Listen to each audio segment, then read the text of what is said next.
Pahirapan pa rin ang transportasyon sa Agusan del Sur kung saan 8 bayan na ang nasa state of calamity dahil sa pag-uulan. Ang pila nga ng mga stranded na sasakyan doon umabot na ng 3 kilometro. May news to go, si Haji Rieta. Haji? Yes, Gino, at ang pinakahuling nagdeklara ng state of calamity ay ang bayan ng Sibagat kung saan maratagpuan ang gumuhong bahagi ng Maharlika Highway.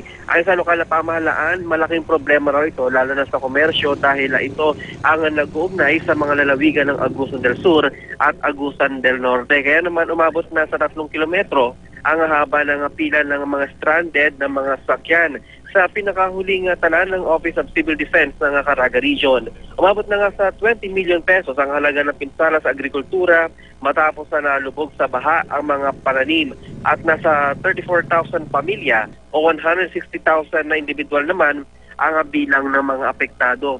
Sa buong lalawigan ng Agusan del Sur ay 6 na ang patay at 27 naman ang sugatan dahil sa sama ng panahon sa lalawigan. At sa ngayon nga ay talagang nararamdaman na naman natin itong pagbuhos ng ulan, bagaman mahina lamang. Samantala kanina ay isang bahagi naman ng bundok ng sa may lungsod ng Bayugan ang gumuho, pero ang kagandahan naman nito, Chino, ay wala namang mga bahay na nakatayo doon sa gilid ng gumuhong bahagi na yun. Chino? Maraming salamat, Haji Rieta.